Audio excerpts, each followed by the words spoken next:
Hello. It's amazing the video I made that got taken down. I haven't felt so much light coming through me in a video in maybe several months. Like I just felt like so much grace flooding through me in that video, channeling through me. And of course my super ego, the controlling part of me was like, gonna get in trouble if you post that. But I just simply could not say no to the light. Like I couldn't dishonor the light that came through me. So it wasn't a choice. I had to post that video.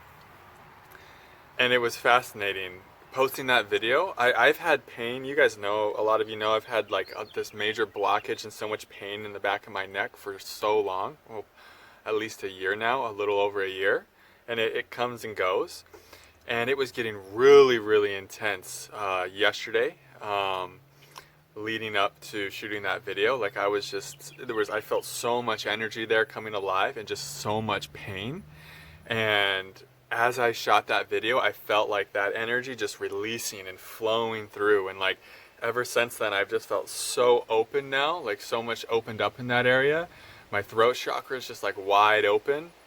I had like 3 other videos come through right after that video, one of which I couldn't post because I really, I want to stay true, and I'm always going to speak my truth, but there's so many videos up on my channel that are so helpful for people, especially people going through an intense Kundalini awakening. So I just wanted to share like what that was like. So yeah, the video got taken down. And it was interesting, like how I didn't have too much of a reaction to it because I've been feeling so in my power recently. And I feel like when we're really in our power, when we're really in alignment, circumstances and events, they don't fuck with us much. Like they don't really faze us. They don't, I wasn't shaken by it. I was just like, that's interesting. Free speech is under attack. There's going to be obviously that's going to really have a very powerfully inspiring effect on the collective. There's going to be it's like right now it feels like truth is really being suppressed, and of course truth always wins out in the end, and I can feel how so many of us came here to play this role to help truth start shining through, to help bring the light to darkness. And so I can see from the bigger perspective, the absolute perspective, that everything's perfect, that truth is always going to win in the end, and that I'm just playing a role here. I'm just getting in the mud. I'm just getting a little dirty. I'm getting censored for God, for this process, for life. It's like the Divine Mother's like, here's a sword, or she's basically like, here, be my sword. For this video, and I felt that. I felt so much of her grace coming through me, and I just felt her saying, yes, thank you for being my sword. And I just felt my neck relax and all that tension just release. And like I said, 3 other videos came through. Thankfully 2 of them I'm able to post. I think they'll be helpful. But just seeing how the censorship and the truth being truth can't be held down forever. Eventually it's just eventually the truth, it breaks through. And it's like that pressure right now that's helping all of us grow. It's helping us all come more and more into alignment with truth. You'll notice if you start to come into alignment, if you really let yourself be a vessel for truth right now, an immense amount of power will start waking up within you. I have felt so much power these last 5 or 6 days. I've barely been able to sleep.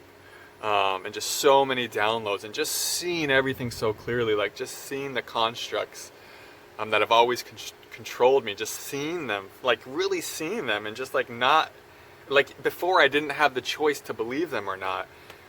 I just was them. I was identified, and now it's just there's so much more clarity and space. I can just see them, and I can just simply choose not to believe them. And as we don't believe them, we feel the fear in our body come up. That old program comes up, and we can just simply feel through it and release it. And it's just been this really beautiful time in my awakening process where I feel like I've been making lots of breakthroughs and really starting to know myself so much more fully for the first time. And so yeah, getting censored or having something like that happen, it just didn't throw me. It was just like, yeah, of course that happened. There's no surprise. We all know what's happening. And yeah, I'm just kind of basking in the sun. It feels really, really good here. This humidity is like really replenishing. Somehow it has this like rejuvenating effect. I know not everyone feels that about humidity, but yeah.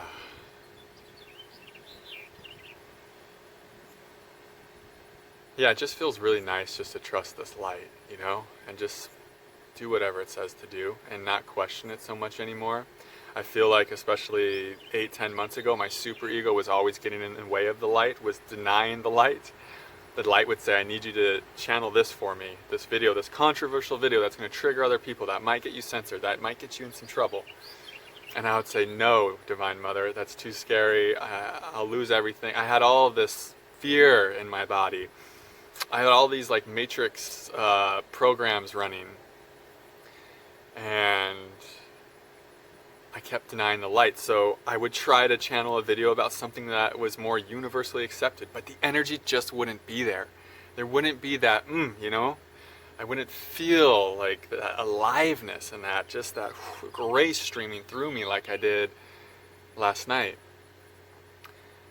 And so I finally made this vow to myself after I shot that video last night, like, I don't care what happens, but I am never saying no to the light again. Never will I say no to the light again, you know? And I can feel the intelligence of the light is asking me to speak about these issues, and like we're adapting, right? We're adapting. I don't know if it's going to serve us if I just like keep speaking things in a way that just gets my channel removed. I don't know how much that will serve the light, but just allowing myself to be a slave to the Divine Mother, and like whatever happens, that's what happens. Wherever it leads to, could lead to this, you know, light worker, amazing, or it could lead to the cross, right? That's like the sacrifice we make when we choose to come into this incarnation and serve the light. We surrender to the light and we say, I'm willing to do anything for you. We are willing to die for the light. We're willing to starve for the light. We are willing to be censored for the light. We are willing to have others hate us for the light. We're willing to be the one who's thrown out of the tribe for the light, you know? Because this light is so nourishing. This light is actually what you've always wanted. Being connected to this light and this power, it's the greatest gift. Once you connect to it, you're like, oh yeah, this is it. This is the whole game. This is everything. Nothing can compare to the connection that the light brings. Like, to that connection. Nothing can compare to that, like, nourishment, that fulfillment, that connection to your soul purpose, that power you feel coursing through your body. That recognition that you're a divine being and that you're so fucking powerful.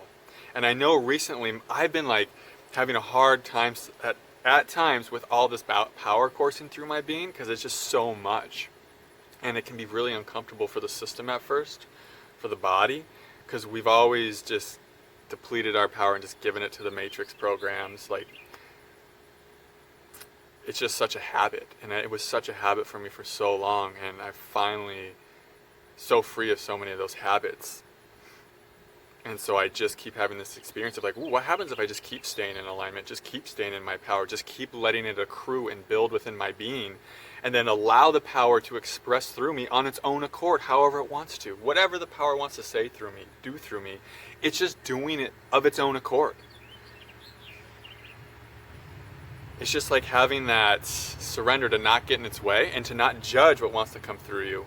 And you can't do that until I feel like you're at a certain point on the healing path where you've healed so much of the codependent and needy patterns, where you've healed those lack-based patterns, and where you've healed that fear of being alone. Once you're not afraid to be alone, then you're not afraid to like let stuff come through you that might really trigger people, or like I said, might get you thrown out of the tribe, or might have you like be the villain. Like, look at the George Orwell novel 1984. The hero of the book was the villain in the beginning, right? It was everyone, if he was a renegade and a backslider. I'll never forget that quote at the beginning of George Orwell's 1984. And so God might ask you, the light might ask you to play that role for a while, to be the one that people are throwing stones at, that, you know, people are literally crucifying. This has happened throughout history. And I'm sure we've all kind of played that role before, and we've had the willingness to play it again because it's worth it. It's worth it. Being connected to your divine nature is worth anything that might come from it. Any downside for the humanity that might come from it. It's worth it. And we've discovered how worth it is, I think, in past lifetimes. And we've come here to reconnect to that power again and to let it play out however she says it's destined to play out. And I think for a while I was really trying to get involved with controlling how it would play out to be a divine conduit. But in that sense, I wasn't being much of a conduit. I was just being the spiritual ego that was trying to control the messages coming through me. I just saw 11:11. That was nice. Whereas now I've shifted to this place because of all the healing I've done on my healing journey, where I'm not afraid to be alone. I've really released so many of the matrix programs that were controlling me. So there's so much less trauma and shame in my body that now I'm free to just let whatever spirit wants to channel through me to come through me. Like, I don't mind what happens anymore. I really don't. Of course the humanity has preferences. Of course I'm tender to that part of myself. Of course there's a human and a psyche here, and a superego here that I hold space for, that I love unconditionally, that I breathe into it every day. I love you, and I exhale it. You're safe. It's okay. I know this is hard for you. Of course those things are real, but I'm no longer so identified with those parts of me as who I am. I'm more identified with the space of unconditional love, this power waking up in my being, my divine nature, so that I can hold space for the psyche and the inner child and the superego without thinking that I'm it. Hope you're all doing well. I hope you're all staying rooted in your power, staying in alignment, not compromising, staying in deep connection with the Divine Mother, with your spirit guides, your angels, your higher self, and moving through this reality with courage, knowing that you are unharmable. Your true nature is unharmable, and you knew that coming here, and you knew that the secret to this realm was just discovering that knowing that you're unharmable. And once you discovered that knowing in a deep and powerful way, that everything in this realm would shift for you, and you could be of more service than you have ever been in any lifetime before. Much love. Namaste.